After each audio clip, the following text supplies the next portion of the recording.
Hello and welcome to the Coaching Podcast, Coaching for Success in Sport and Business. Your host is Emma Doyle, the energy and high performance under pressure coach who is a world leader in unleashing human potential. Buckle up for this high octane session. Let them have it, coach. G'day everybody and welcome to the Coaching Podcast. I'm here with Sean Brawley today, who's dedicated 25 years to helping people from all walks of life unlock their potential and elevate their performance. Two things that I love to talk about on the show. And the other reason I think that Sean is going to be a fantastic guest, I'm already putting it out there in the future, is because of his expertise in accelerated learning, innovative coaching, and sustainable high performance in sport and business, which of course is our tagline on the show. He's worked with all sorts of corporate companies, been a former top 150 world-ranked professional tennis player, and worked with Pete Carroll. I love conceptualizing win forever. That's going to be my opening question for sure. And of course, last but not least, I talk about the inner game of tennis all the time in my presentations. Look, I've got all sorts of notes hanging out of the book because of Sir John Whitmore working with Timothy Galway to define the inner game of tennis. So I can't wait to talk to you about the 50th anniversary of that book. There's lots of 50s happening for me this year. That's all I'm going to say on the show. But without further ado, Sean, I'm going to welcome you to the show and I'm going to ask you my first pattern break question: Star Wars or Star Trek? What's your take? Welcome to the show.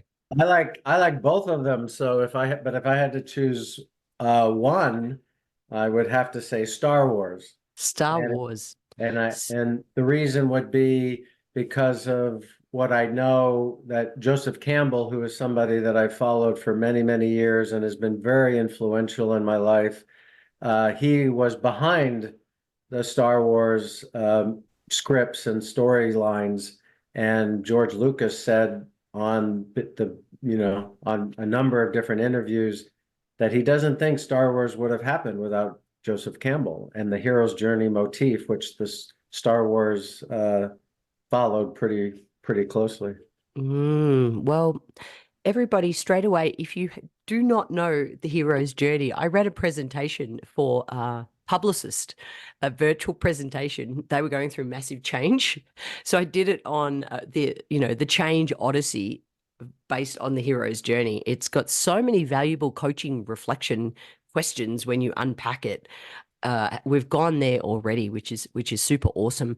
So I'm going to go to Win Forever. I want you to take me through the story of working with Pete Carroll, who served as the USC football head coach. But Win Forever, great tagline, but is it possible? Is it possible? Well, tell me about Win Forever. Yeah, so it is possible, and I'm not going to go there right away, but I'll hopefully you can remind me it depends on what you mean by win.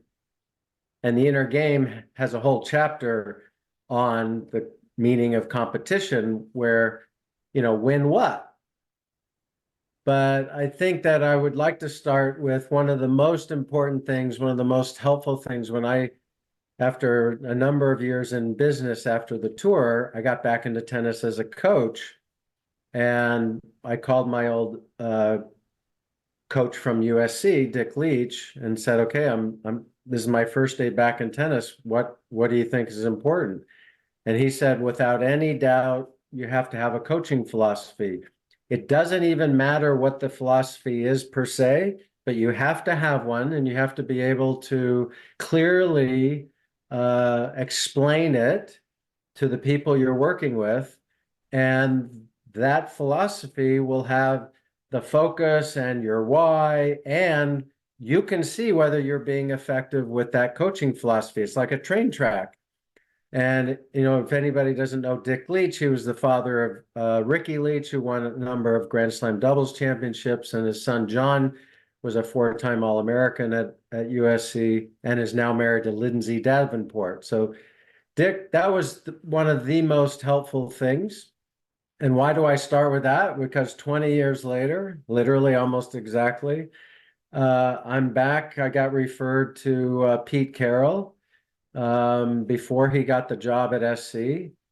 And he basically had called me and said, I need some help. I think the inner game is the foundation of my coaching philosophy, but I don't really know how. And I've gotten fired. He got fired from the New York Jets and then the New England Patriots. And he said, I know for sure that I have maybe one more chance and to be a head coach. He was by far the top NFL defensive coordinator, so he could always do that. And he said, but I don't know why I got fired. So we basically spent 9 months, and I told him, I said, well, you have to be crystal clear about what your philosophy is.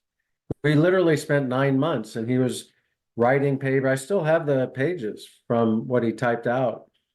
And so I just find that I just kind of like that, the fact that a USC, my one of my mentors from USC, 20 years later, I'm passing on that information, which became like when he got the interview for USC, he was so crystal clear about his philosophy. He basically said, here's what my philosophy is. Here's how long it's going to take for me to get on top. Here's what I need from you. And if you can't give me what I need from you, then I'm not going to take the job. Mm. And, he had a little bit of a rough start, but he started, I think, 1-4, but then won the last games. And then from that point on, they won like 2 national championships in a row and played in the national championship for a third possible time for a three-peat. And so that, and so Win Forever is the name he gave his philosophy. Mm. And what Pete gave to me, which I believe I've contributed to Inner Game, although not in any kind of book form yet. But if you read the Inner Game of tennis, if you know what to look for, it's still, even though the tools are there to not participate in the fix-it culture that we live in a fix-it culture. It's called the medical model. Something's broken about me and I have to fix it. You were talking in your last podcast about strengths and weaknesses or areas for development.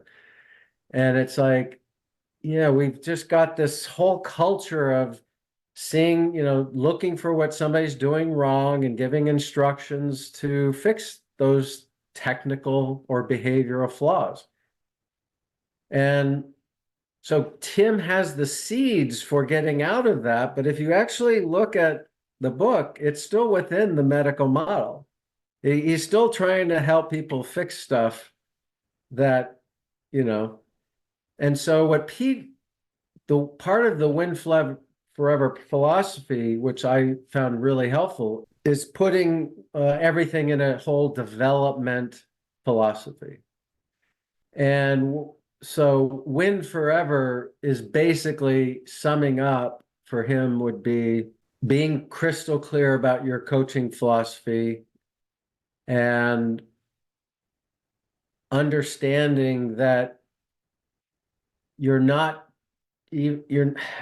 sounds really bizarre in a way, but he literally advocates, do not try your best.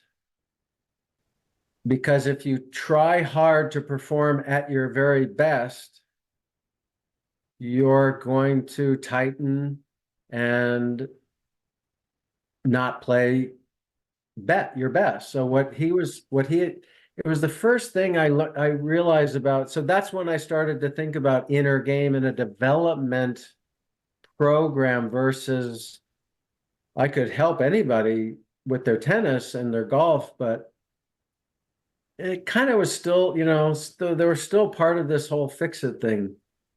And so the Win Forever is basically not that you're going to win the Super Bowl forever or the college national championships forever.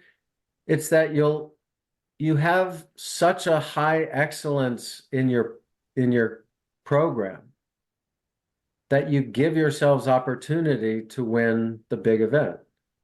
But he said there's so many different things that can get in the way that are out of your control.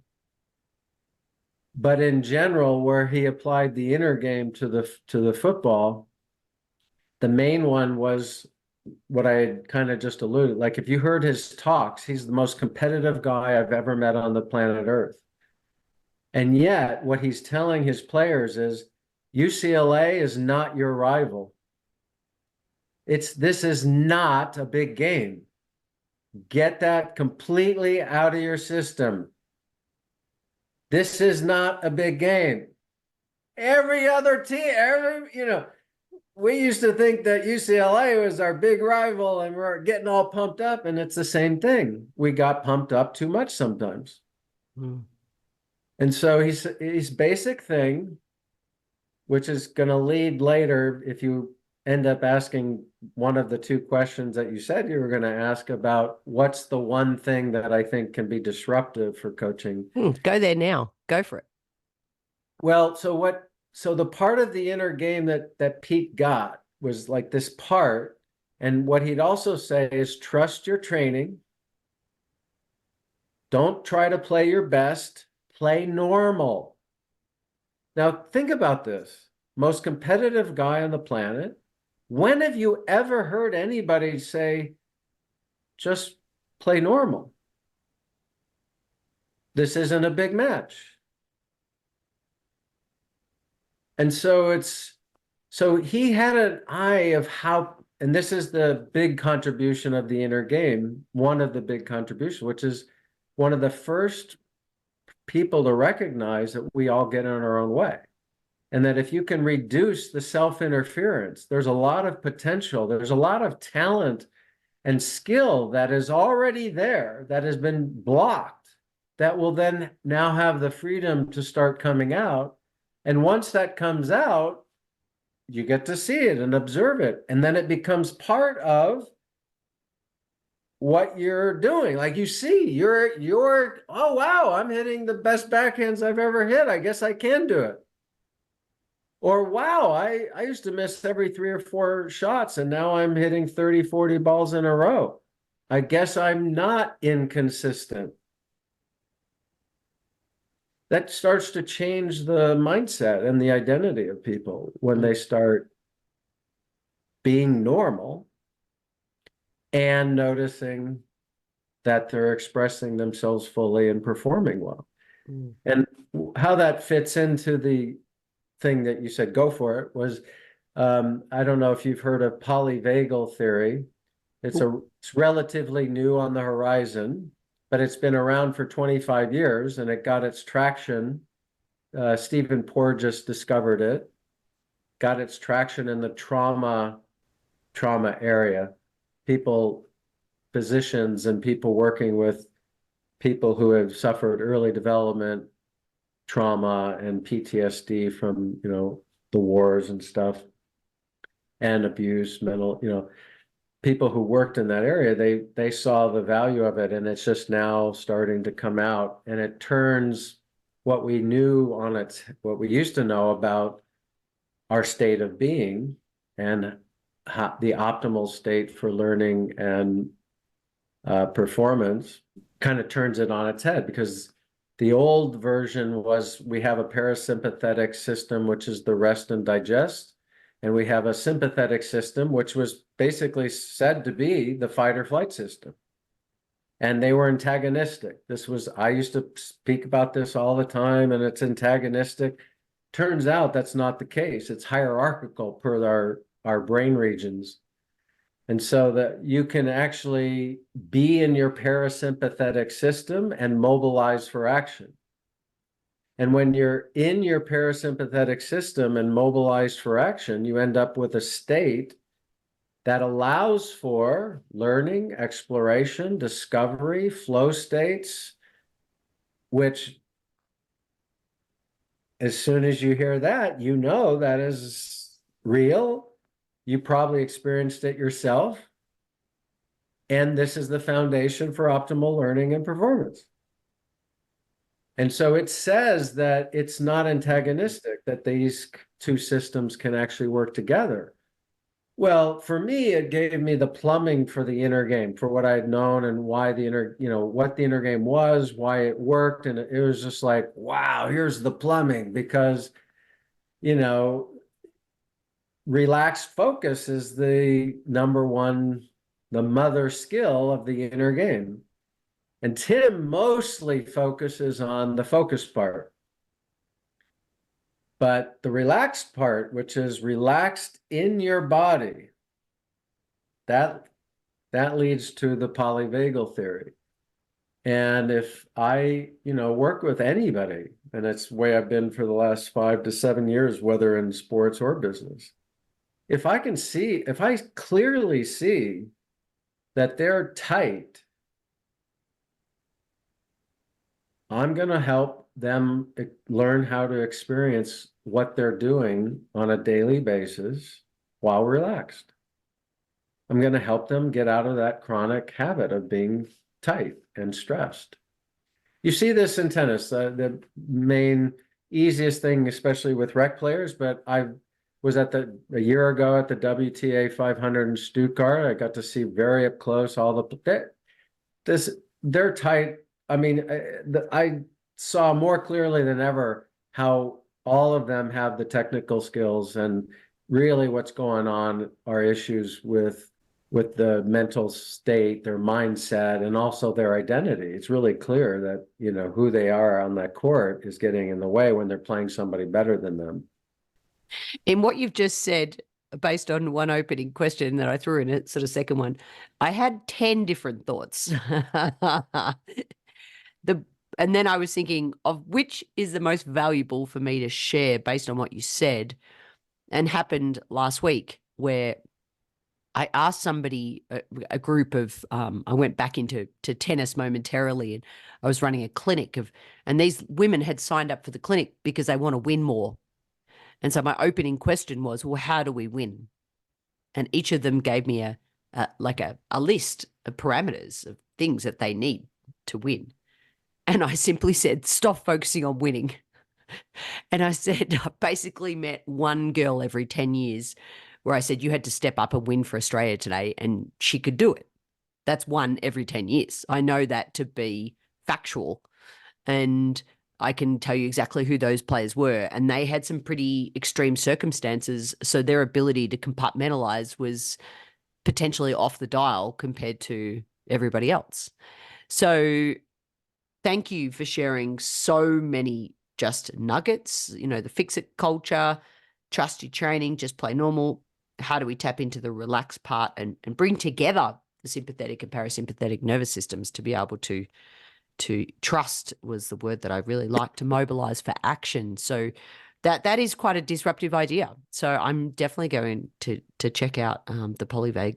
How do I say it? The polyvagal theory, and it's poly meaning many, vagal referring to the vagus nerve. The vagus nerve has millions of strands, but two main branches. The ventral is the one that goes to the eyes and the heart and the lungs. That's why you can get headaches sometimes, because the vagus nerve gets really tight. Yep. Then when somebody gets butterflies in their stomach, that's the oldest system that we have. The dorsal vagal nerve feeds into the stomach area. And when the vagus nerve is tightened because it thinks that it's under threat, that's when we end up in the fight or flight system, and we can never ever learn or perform optimally from there. We have to get back to mind-body harmony. Yeah.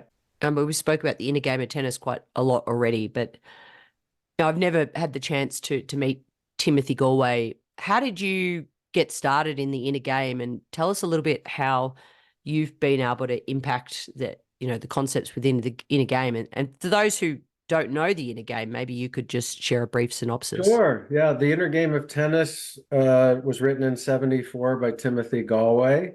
It's the #1 best-selling book of all time. Last year, it sold 45,000 copies. 50 years later. Lots of well-known sports people. Tom Brady, 6 years ago, when he came back in the Super Bowl, they were down 23 points. the next day, all on his own, he posted on his Instagram account, the reason I was able to stay calm, cool, and focused was because of my mental toughness, and I owe my mental toughness to the inner game of tennis. Wow. Sales shot up for 3 or 4 months. Pete Carroll is another one. Steve Kerr, who's the coach of the Golden State Warriors. I interviewed him a couple of years ago. He thinks also that the inner game was really influential in his playing career with the Chicago Bulls and other teams, but also especially as a coach. And then Bill Gates is put out a video about a year and a half ago about he thinks that the inner game of tennis is one of the top 5 books for improving your performance in any field, and highly recommends it. He says it's one of the few books I've read twice, and he's writing the foreword to the revised special anniversary edition this year. And how I met Tim is simple. Like I ended up in a slump. I was playing the men's open tournaments in LA after I got off the tour. I spent a couple of years winning most of them, and then ended up in a slump and started losing to people I had never lost to ever in my life.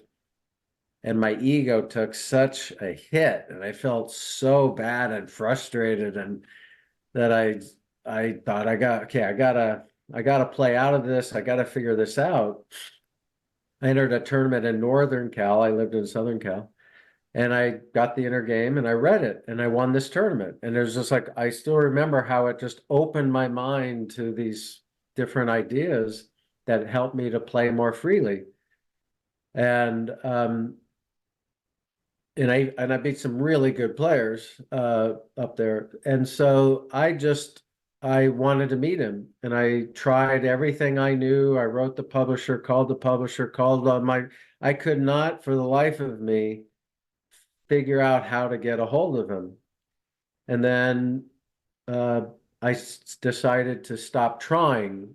And this is one of my first experiences of understanding the difference between goal setting and having an intention. I kept the intention of meeting Galway, but I stopped trying because I didn't know what else to do. But I held the intention. 3 weeks later, I was at a computer conference in Las Vegas for my wife's company. And I ran into an old friend named Tony, who had been one of 4 guys to give me some money to go out on the tour. When I came back from the tour, I taught him. And then I started teaching him and his 2 daughters. And I invited him to this mental mind-body tennis seminar I was putting on, which happened to be at his club, which was an interesting coincidence. And after the seminar, he came up, we sat and talked, and he said, you're really into this. You might want to meet my cousin. So I'm going out on the tour, doesn't give me the book. I'm teaching him and his kids, doesn't mention Tim Galway ever. I don't even know how to explain that. Wow. All I ever come up with is Carl Jung's synchronicity, and that whole thing, when the student is ready, the teacher will appear. I mean, it's just one of the crazier things that have happened in my life. And then we met and played some doubles and had dinner afterwards, and he offered to mentor me. Yep. And my training started kind of right there, because I said, oh, what are you doing Saturday? That's awesome. Thank you. What are you doing Saturday? Why? Why? Oh, well, I don't know how to teach the inner game way. There must be a manual. After all these years, can I get the manual and maybe we could go over it? He says, oh, no. That's not how the inner game works at all. You're going to learn the inner game, and not just the inner game. You're going to learn how to become the most effective coach you can be from your students in your own experience. You're going to coach them, and some things are going to work and some things aren't. And if you pay attention to both, you will learn from them what makes an effective coach. And so that's when I learned from my own experience how atrophied my own natural ability to learn had become, and how in a short period of time, when I re-engaged it, the learning was just astronomical, constant, alive, energetic. And I'm just going, this is the most amazing thing and this is coming after, before I got into tennis, I was miserable in business, miserable. So I've experienced this aliveness because I met Tim like 3 months after making the decision to get back into tennis. And so, yeah, and again, the most powerful inner skill that we have, and we all have it. It is the foundation for natural learning and for sustainable. And this is the other place where this is where Pete win forever. Sustainable high performance. And if you can, this is the other thing that you talk about. This is crazy. 50 years after the book, this is still an idea and a actual inner skill that is going to be disruptive in 2030. Mm-hmm.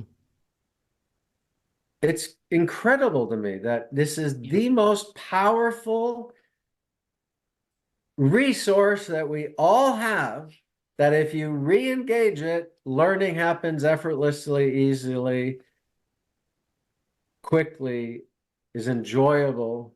Mm. And most coaches in sports and in business aren't using it. Can I share two of my favorite parts of the book? That the opponent within one's head is more formidable than the one down the other side of the net. Number one. Number two, if a coach can help to remove or reduce the internal obstacles to their performance, an unexpected natural ability will flow forth without the need for much technical input from the coach. Example, bounce, hit. Two of my favorite parts of there.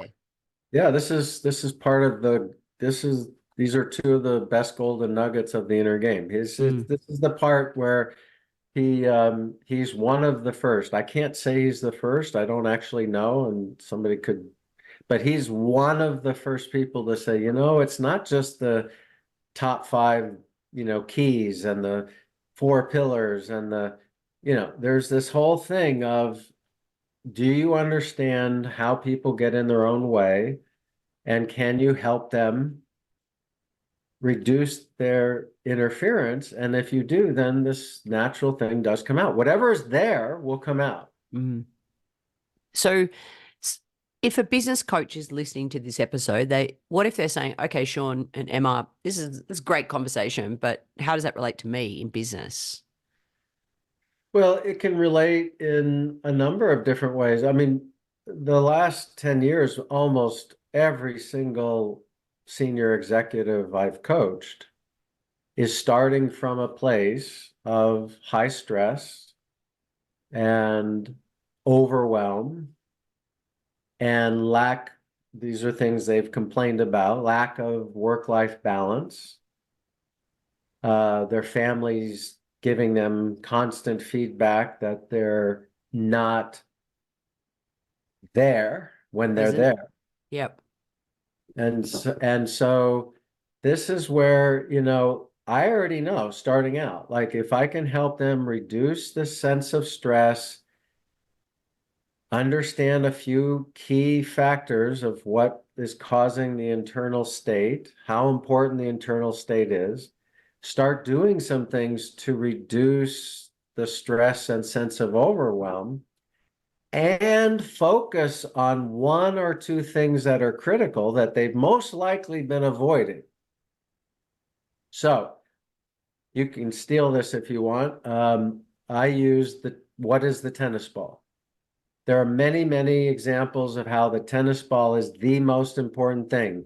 the receiving of it, the sending, it's all the tennis, everything in tennis happens after we've perceived the tennis ball and read it.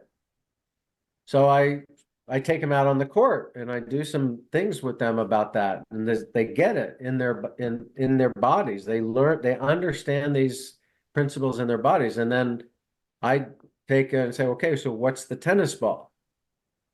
What's the one thing that you could focus on? An example would be Dave and Buster's is a restaurant chain here in the States, and I worked with their leadership team for about 2 or 3 years. They started with 4 scorecards of 11 very important things on each scorecard for 44 very important things. And if people don't know, that's too many. The brain literally cannot handle that many. And then you add other things that would crop up that they were told that was important. So I got a group of leaders that I worked with, and we identified the one thing that they needed to focus on. So I worked with them to get into a more relaxed state and focus on this one most important thing. And usually the change happens within 2 to 3 months. The first beginnings of the change will happen. And within 18 months, what's really awesome is that they're now performing without trying hard, without a lot of stress. So for instance, the Southern Cal leader had increases in about 30% in 18 months. And they were saying, we didn't think anybody could he was a rookie leader. Like, we didn't think anybody could get these results, let alone a rookie, and he's just smiling all the way because he said, I can't believe how easy it is.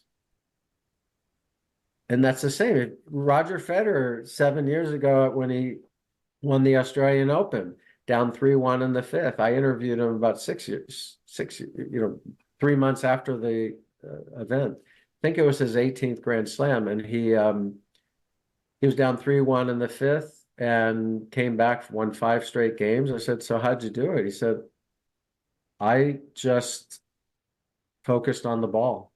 I stopped worrying about everything. I just felt the privilege of being there, how exciting this was, and I just focused on the ball. That was it. Mm-hmm. And I entered into a flow state and everything became effortless, and I played the best of the whole, Yep. And so, and I'll stop there. You can tell I could just keep going. That's what I know. The problem is I love this stuff so much. I know you do. It's so cool. I love talking to you about it as well. So I want to go to accelerated learning and innovative coaching. Talk to me about how learning has changed over the years, or has it? And that's part 1 of the question. Part 2 is around this, the concept of innovative coaching, because I still feel that the managers and the leaders who I'm working with are still old school, direct and tell, because they think that's faster to get the message across. Yeah. Yeah. So what are your thoughts on those 2 topics? So I had a chuckle when you said, has learning changed? So let me just inquire in a little bit. So what do you mean by, where is that question coming from? Has learning changed? What do you Yeah, it comes back to the manual concept. There's the beginner, associative, and then autonomous, 3 different stages of learning that people go through. And, that over the years is a concept, A plus B plus C equals now you know how to learn something. Accelerated learning obviously can mean something different. And do you think that those stages still exist like a manual, or do you think there's ways to hack the stages of Funny learning? enough, I'm not actually familiar. I've learned almost everything from my own experience, so I don't have a bunch of models. So I don't know. I'm not familiar with the model that you just said, although if we talked about it, I could go, oh, okay, I get. So learning is progressive, Yep.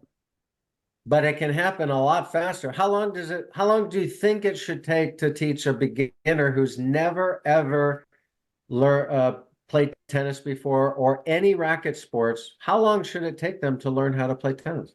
Well, I use foam balls in the service boxes, have them playing tennis by the end of the first lesson. There you go. I can do it like you. I do the same type of thing by virtue of understanding, trying out different things and knowing how they get in their own way. And this is one of the things we filmed in Stuttgart last year, is working with a bunch of beginners, and it takes about 15 or 20 minutes to have them rallying with me, and they're not thinking about anything because I haven't given them anything to think about. And the reason I haven't given them anything to think about is the simple reason that I know from my own experience and others that if they're thinking too much about what they're doing, they're not going to be natural. It's that simple. Yeah. And so, and yet we operate in this industry where the number one statement, umbrella statement globally is tennis is hard to learn. Oh, I hate Let that me line. let me ask, so do you think Can't tennis is hard stand to that learn? line. So that's when I say accelerated learning, it's all an illusion because it's only accelerated compared to the normal way people are learning. Couldn't agree more. So, innovative coaching. Again, I mean, we're we're just rehashing what we've already spoke about. Well, for the business coaches, I can give you something that might be a little nugget. I don't know. You can tell Yeah. me, you can edit it out if it's not. Because one of the things I saw, because Whitmore and Galway had a little bit of a clash on a few items, so that I could hear both sides, and I got to so. And I've checked with people who are like part members of the ICF and like senior leadership or whatever, and I think it's still kind of the problem. So in business coaching and life coaching, because see, in sports, coaching is coaching, it's teaching, it's mentoring, it's everything. The tennis coach does everything. But because coaching became defined in a certain way that you alluded to in the beginning, not directive and telling, but much more of an inquiry approach and asking questions and that type of thing. So what I found is from the very beginning, I could see that there was a confusion or lack of discernment between literally the industry called coaching, the role of the coach, and the skill that everyone defines as coaching. Because the role of a coach, you're going to tell people what to do. I am not going to work with a beginner. I'm not going to work with you. I'm not going to work with anybody in tennis, let's say, and reinvent the wheel on bounce hit and let them discover it. I'm going to tell them about the exercise. That is a direct telling approach. And in fact, I've actually, when I figured out how to get inner game into the development model, it now takes about 8 lessons. I can get just about anybody at any level to improve a full level in 8 lessons and sustain it. And I don't change their technique at all. Not one aspect is ever focused on technique. It's focused on having identified their state of being, working with that, and identifying, the ball, balanced footwork, solid contact, and having a clear intended target. And if you work with awareness, you help them become more aware of these and more focused, they learn how to be relaxed and focused. That helps them manage their state. But this is where the accelerated learning, if you focus on what's most important, the learning will accelerate. And if you focus on balance, and balance gets better and better and better and better and better, what happens to their technique, Emma? Well, as we know, it naturally improves. So you can just bring their awareness to their balance without telling them what to do. And as their balance through their proprioceptor nodes throughout their body, they learn how to relearn, like learn from their own experience. And as their balance improves, movement dysfunctions start to correct themselves. So what's the gold nugget for the business coach? Or did I miss that? The differentiation between, because as in the role of a coach, you're not going to only be, right, asking indirect questions and ask questions. You're going, and all the best coaches that I know operate, they can act as a mentor. Like, yep. You said, hey, I need some coaching. Some of what I might share with you, Emma, is like, well, I've been there. Like, I don't know if this applies or is relevant or not, but here's what I went through, and then find out, well, is that relevant for you? Why not? What's going on? It all can serve as getting more information and data, which the more that is brought up to the surface, the better that is. So therefore, what is your definition of coaching then? My definition of coaching is helping people improve their learning and performance in an enjoyable, meaningful way. Yep. So therefore, between business coaching and sports coaching, do you see there's a difference? The way that you coach, do you approach it differently? I have to be different because generally speaking, if I'm coaching in sports, much of the time, I'm in front of them. And so one of the first things I learned about like coaching is that, especially with inner game, is that if I have one student on the court, I can kind of work with them in a certain way with inner game. But as soon as two people are on the court, I have to now be different. I have to change because the dynamics is, I don't want the second person to be waiting around while I have this 5-minute conversation. So it's like, there's always these adaptations. 4 people, massively different. Group of 8, massively different.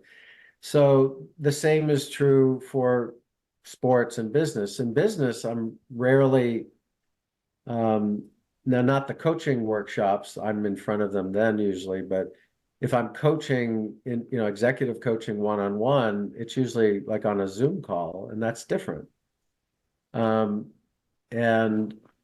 the elements are the same. There are certain fundamental, and this is what Joseph Campbell actually taught me, was that there's this layer, in mythology of the folk ideas, where all these myths look different, and the geography over there in China, it's different over there, but fundamentally underneath it all, there are these essential ideas that are universal because we're all human.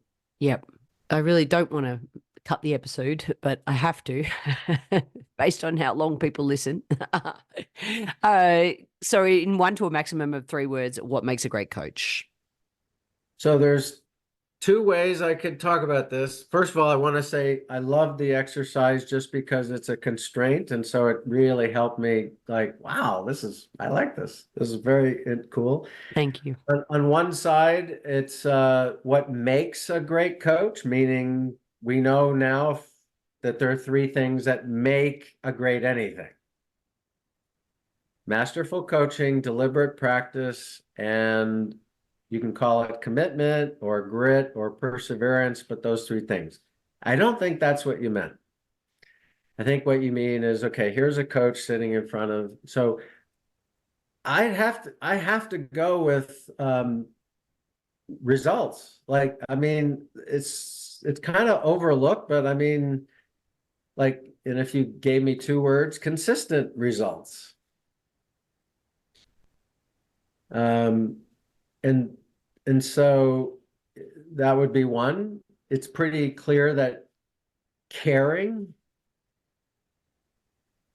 Many years ago, George Allen, Red Auerbach. George Allen was the coach of the Washington Redskins, Red Auerbach of the Celtics, and John Wooden and Tim were on a panel, and they were hashing out this thing. And it was it may be the very first, like, what do they call, pay-per-view, like, what can managers learn from these sports coaches? One of the first things. And they were like trying to, like, talking, and then finally Red Auerbach, has a cigar. He said, he grabs the microphone out of George Allen's hand and he says, "None of what we've said has made any sense at all. I have to tell you. I can tell you the one thing that's the most important. I love them." And he says, "I can tell you how I know that that's important, because they're calling me up. My players are calling me up years afterwards. They're telling me how they're doing. They're sharing about their life and their kids. I'm still in contact with the vast majority of my players." And so that actually hooks back into the polyvagal theory, that if you create an environment of care and belonging, that the people feel safe, that's the foundation where the parasympathetic kicks in. They learn how to be in that state. They mobilize for action from that place. And so that's number two. And number three, I would say, is presence, which gets completely overlooked. But the more present that the coach can be, really being present with the person, the individual, and noticing what's going on, the more effective they can be. Mm. Well, it's been a pleasure being present with you, Sean. Thanks, Emma. I really appreciate it. I enjoyed it. Thank you for expanding my learning this morning and for sharing some valuable insights. Please, everybody, go out, get a copy of The Inner Game of Tennis if you haven't already. Reread it if you have it. You've inspired us all to celebrate just the importance of the book and of the messages, more importantly, what's within the inner game that can help us all be better coaches, better leaders, and better managers. Thank you, everyone, for listening, and thank you, Sean, for being on the show. The Coaching Podcast is sponsored by Transition Coach for Athletes, a global coaching, mentoring, and US college sporting scholarship placement service. The service helps athletes navigate the often challenging world of choosing your best college fit while maximizing sports performance. Visit www.transitioncoachforathletes.com. If you enjoyed this episode, please leave a rating review on your podcast listening device. And don't forget to tell a fellow coach about the show. The ball is in your court to take action and enjoy your coaching.